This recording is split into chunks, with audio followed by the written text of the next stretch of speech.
So, welcome everybody, welcome back to Under Ytan for another episode, a nice talk with some really interesting entrepreneurs and conscious leaders from around the world. Today we are joined with Peter and Jade Read. Warm welcome. Thank you. Thank you very much for having us. Thanks for having us. Daughter and father. Yeah, I'm the father. Yeah. He's the dad and I'm the daughter. Some people get confused about his long hair. It's like the facial hair, isn't it? Yeah. We're here in Stockholm, found our way to Oscarsteatern. You've just been on stage together at the Wisdom. I can't tell you how awesome that feels, honestly. Being up on stage with your own child, it's amazing. It must be an amazing feeling. Peter, you have a career behind you with Google. You've been a partner with Google Ventures. We try to, of course, pick your brains a little bit from that. We also speak a lot about Jade, your really interesting journey with Entrepreneurs First organization in the UK, where you really try to pick up the most promising entrepreneurs in the UK. And you already come far, haven't you? About 50 companies. Yeah, so we've been going for 3 years now. Yeah. We've created 50 companies and they're now collectively valued at about $400 million.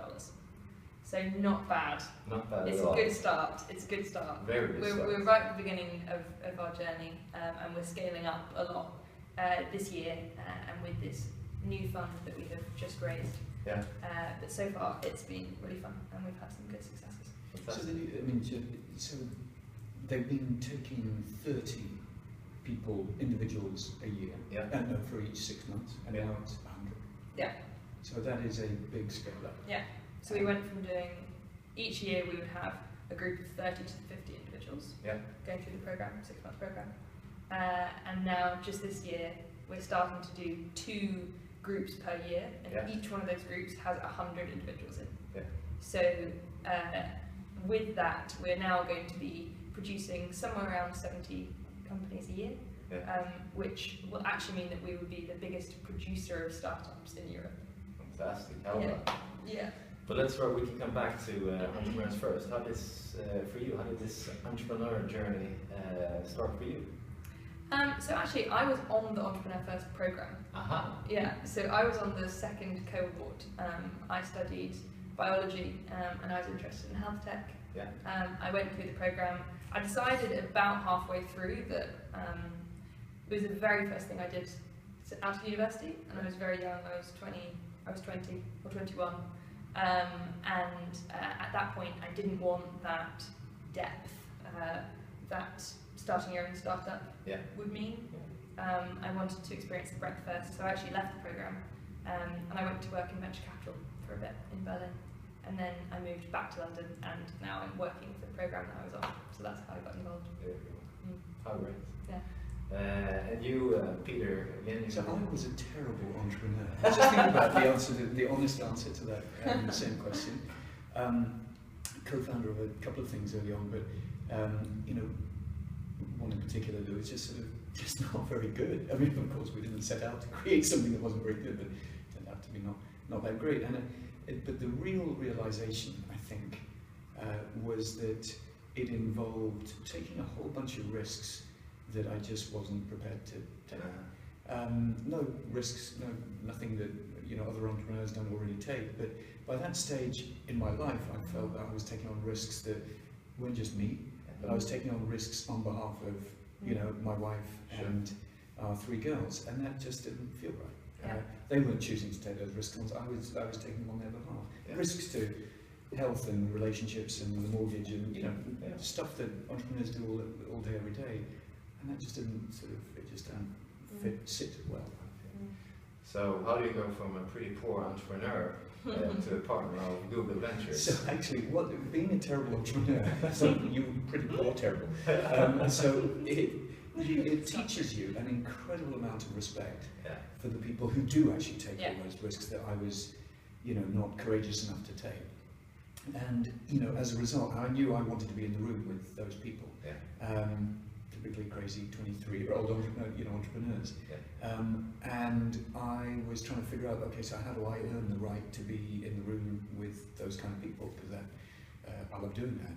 And being an angel investor which is what I've been doing for 15 years or so now, is, I love that, because you put in a small amount of capital, but ideally you're doing it in, you're backing entrepreneurs who are working on something where you think you can add some value.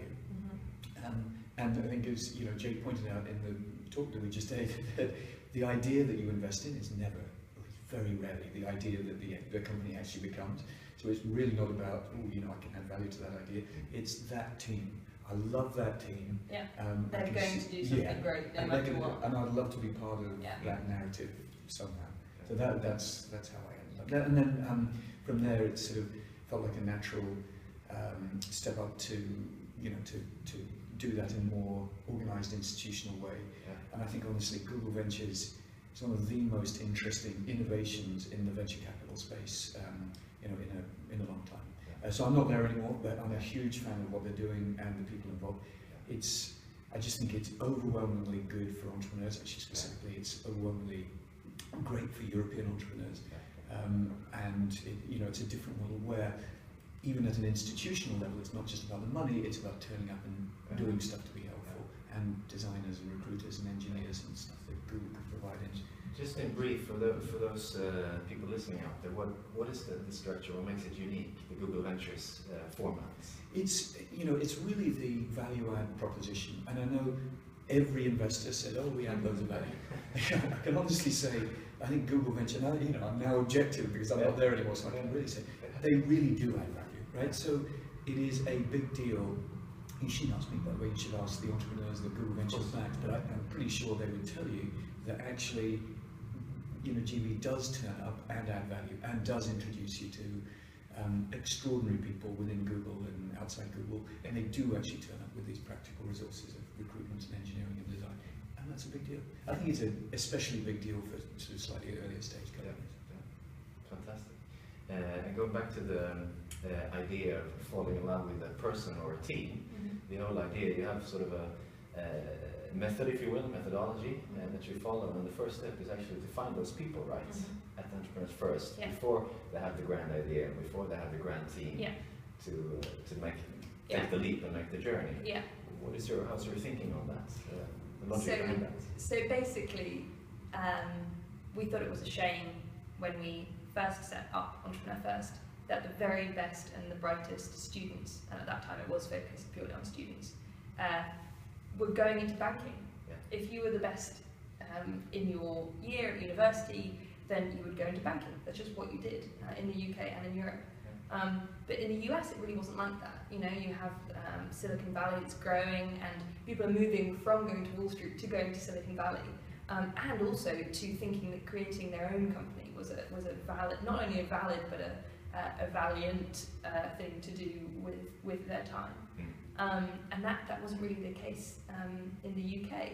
And I think that wasn't because the talent didn't exist and that people didn't want to start their own companies.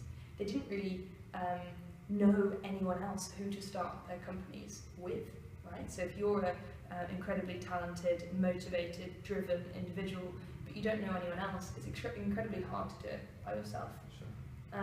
So that's why we wanted to create Entrepreneur First, to be the sort of Stanford of Europe, so a place where the best people can come together and meet other great people, because that's where, that's all that matters, is the individual, and the fact that they can build teams with other incredible individuals and then make something that actually makes a difference. By the way, I think part of the magic and part of the journey that EF has been on was it started with there would be commercial people in the mix, and actually I think a lot of the rise in the success of the companies coming out of it correlates with the fact that generally there's been a sort of tendency towards individuals with strong, deep tech and science skills, and people like me, idiots like me, with commercials, you can come in later, and the real combinatorial, innovative magic that happens when you put machine learning people in a room with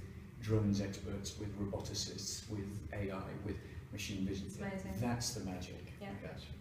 And let them go do their thing for 3-6 months. Yeah.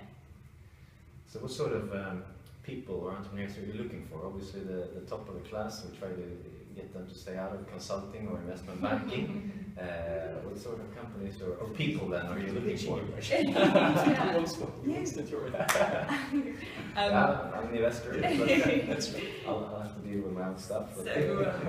So we recruit software developers, mainly computer scientists, but also engineers, but all under that umbrella of deep tech expertise.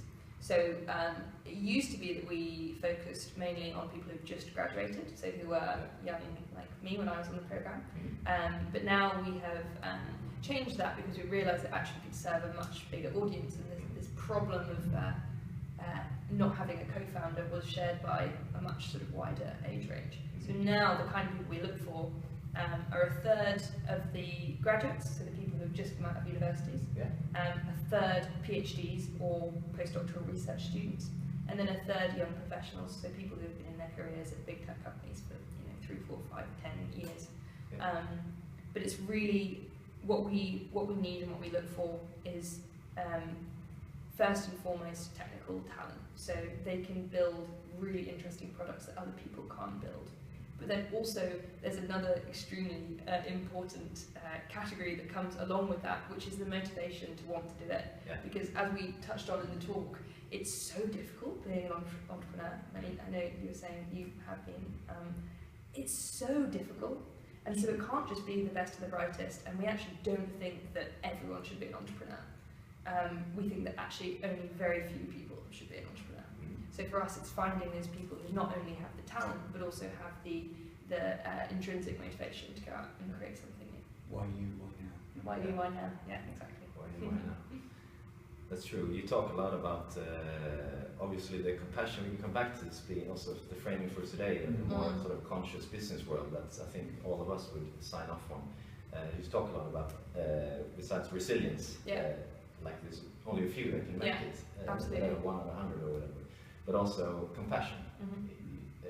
What are some of the perspectives on those? So for me, I think one of the saddest things that I see on the program is that the biggest cause of failure is that the founders give up. So it's not that they run out of customers or they can't get any customers. It's not that they can't build their product. It's not that they can't raise money. It's just that it's really hard and they burn out and they give up because there are so many easier ways to make money.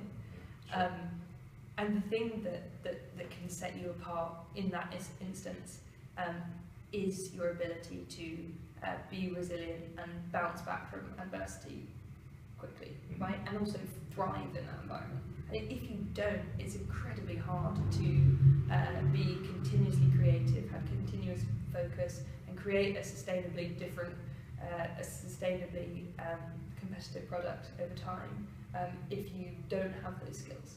So for me, a really, really important thing is just letting people know that you can change your ability to cope with stress, and you can change the way your brain works, and you can change how you respond in certain situations. And in doing that, that can make you a better entrepreneur, whatever that means. Cool. We have a small tradition in these talks to also gaze a little bit into the future. Entrepreneurial life is, of course, a lot about action here and now and resilience. But speaking of resilience, we need to think about our planet, Mother Earth, as well, and take care of her better, and also be more conscious of what we do also as entrepreneurs. And I think both of you are onto that subject for sure. So as we gaze into the future, it's 2015 now. This year is defining in many ways what's been happening in Paris in December. If we glance into 2025 or 2030, what sort of world of business do you see, or do you wish to come to fruition? I mean, you've got the scary science fiction, but maybe not the science fiction worlds of all of our companies building stuff with AI, and the AI taking over the world. So that's, I guess, one sort of like a potentially gloomy view.